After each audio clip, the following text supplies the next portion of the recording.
और इस बीच एक बड़ी जानकारी आपको देते हैं। भीलवाड़ा के सहाड़ा से खबर है, जहां पर पत्रकारों पर पुलिस की तानाशाही का मामला सामने आया है। सहाड़ा पुलिस डीजीपी और गृहमंत्री के आदेश को ताक पर रखकर पत्रकारों को प्रताड़ित कर रही है, जबकि गृहमंत्री और डीजीपी ने पत्रकारों के खिलाफ मामले को लेकर सख्त निर्देश पहले से ही दिए हुए हैं, जिसमें बिना अनुमति के पुलिस को कार्रवाई नहीं करने के लिए निर्देशित किया गया है। सरकार ने प्रदेश भर में पत्रकारों की सुरक्षा के लिए एसपी, आईजी और एसएचओ को निर्देश दिए हैं। बावजूद इसके सहाड़ा पुलिस पत्रकारों को प्रताड़ित कर रही है। मामले की शिकायत मुख्यमंत्री, गृहमंत्री और डीजीपी तक पहुंच चुकी है। ऐसे में बड़ा सवाल यह है कि आखिर बिना अनुमति कैसे पत्रकार की गिरफ्तारी हुई।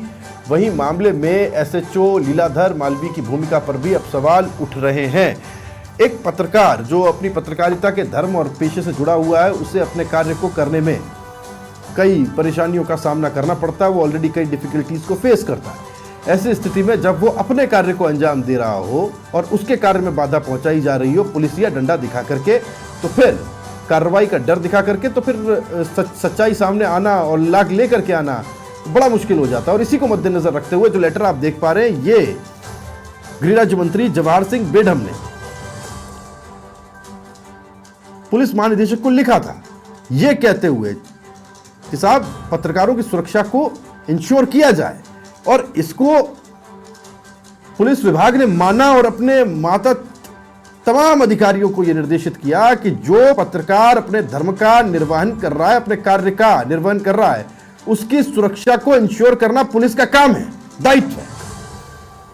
लेकिन बावजूद इसके अगर पत्रकारों के साथ इस तरह की घटना अंजाम दी जाती है तो फिर बड़ा मुश्किल हो जाता है। ऐसे में एक पत्रकार के लिए अपने पेशे के साथ, अपने कार्य क्षेत्र के साथ, अपने कार्य के साथ निडरता के साथ काम कर पाना, और क्या ये पुलिस विभाग चाहता है, ये पुलिस विभाग या फिर ये पर्टिकुलर पुलिस अफसर ये चाहता है कि पत्रकार इनसे डरे और भयभीत होकर कार्य करें? ये एक गंभीर सवाल है जो पूछा जाना ज़रूरी है, जब ऐसे निर्देश ऑलरेडी महकमे के टॉप ऑफिसर्स की तरफ से दिए जा चुके हैं, विभाग ने अपनी तरफ से जारी कर दिए हैं, गृह राज्य मंत्री कह चुके हैं और उसको अप्रिशिएट किया है पुलिस महानिदेशक ने, और उसके जवाब में अपने तमाम अधिकारियों को इसे लेकर के निर्देशित भी किया गया।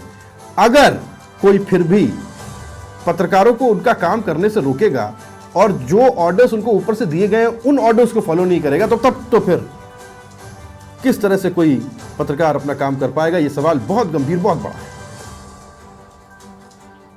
राकेश शर्मा मेरे सहयोगी मेरे साथ जुड़ गए, जानकारी उनसे लेते हैं। राकेश जी, ये बहुत जरूरी हो जाता है कि एक पत्रकार अपने धर्म को जब वो निभा रहा होता है, अपने काम को कर रहा होता है, वो वैसे ही बहुत सारी डिफिकल्टीज, कई बार अपनी जान को हथेली पे रख करके वो सच सामने लाने की कोशिश करता है। हमने देखा है कितनी कितनी परेशानियां एक पत्रकार को झेलनी पड़ती है, और उसी को प्रोटेक्ट करने के लिए सरकार की तरफ से, गृह राज्य मंत्री की तरफ से ये बात साफ साफ कही गई कि साहब उनके धर्म का निर्वहन करने में कहीं कोई दिक्कत ना आए, पत्रकार अपनी कलम को फ्रीली चला पाए, लिख पाए, इसके लिए उनको सुरक्षा देने की जो जिम्मेदारी है पुलिस महकमे के ऊपर है, वो इस चीज को इंश्योर करें। उनके इस कथन को एप्रिशिएट करते हुए पुलिस की तरफ से भी एक लेटर जारी किया गया, साहब ये कहते हुए कि तमाम अधिकारियों को यह निर्देशित किया जाता है कि पत्रकारों को उनका काम करने में उनको सुरक्षा प्रोवाइड की जाए।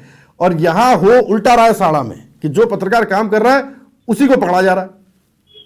बिल्कुल, देखिए राहुल जी, जिस तरीके से मुख्यमंत्री भजन लाल शर्मा ने जब सत्ता संभाली थी प्रदेश में, तो उन्होंने साफ तौर पर ये कहा था, और इसके लिए बकायदा जो गृह राज्य मंत्री जवाहर सिंह बेढम ने ये आदेश भी जारी किए थे, और ये आदेश पुलिस महानिदेशक द्वारा सभी संबंधित जिला जो पुलिस अधीक्षक हैं, आईजी हैं और थानों में पहुंचाए गए थे कि सरकार जो चूंकि पत्रकारों के सम्मान और उनकी सुरक्षा के लिए कटिबद्ध है, और उसी के तहत जो है उन पर किसी भी प्रकार की कोई कार्रवाई करने से पहले या उनकी शिकायत की जांच करने के लिए एक सक्षम स्तर से, यानी एसपी स्तर या डीजीपी स्तर या मंत्री स्तर से उसकी अनुमति लेना अनिवार्य है। लेकिन जिस तरीके से सहाड़ा में पुलिस ने जो घटना की है, उससे ऐसा लगता है कि पुलिस का इनका अपना खुद का कानून है। ये राज्य सरकार के आदेश या जो गृह मंत्री हैं, डीजीपी हैं, उनके आदेशों की, निर्देशों की इन्हें जरा भी परवाह नहीं है।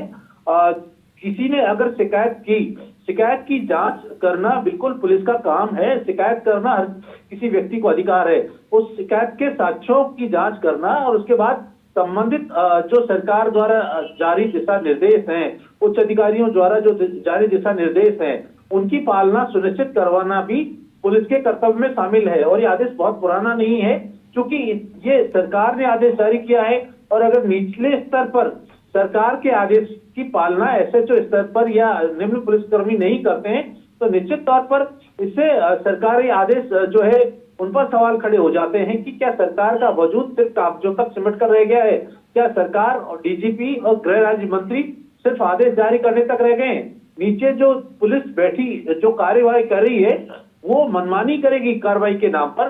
तो ये बेहद गंभीर सवाल राज्य सरकार के ऊपर जो पुलिस है, हम लगातार इस मामले को उजागर करते रहे, चाहे वो किसी भी विभाग से जुड़ी हुई खबर हो। उन खबरों के लिए पत्रकारों को इन्वेस्टिगेशन करनी पड़ती है।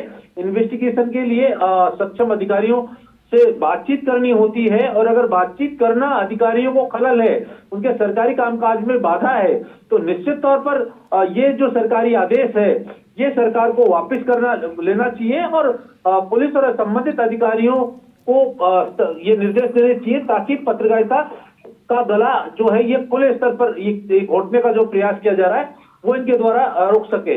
अब यहाँ इस मामले में गृह राज्य मंत्री और जो पुलिस के उच्च अधिकारियों के संज्ञान में आया है। निश्चित ही जो है पुलिस के वरिष्ठ अधिकारी इसमें संबंधित अधिकारियों और जो पुलिस है उस पर कार्रवाई कर सकते हैं, लेकिन सरकार को इस दिशा में देखने की जरूरत है कि उसे किस दिशा में आगे बढ़ना है। क्या पत्रकारिता का गला घोटना है, या पत्रकारों के लिए जो आदेश जारी किए गए हैं, जिसमें सुरक्षा और सम्मान की बात की गई है, इनकी पालना करवानी है।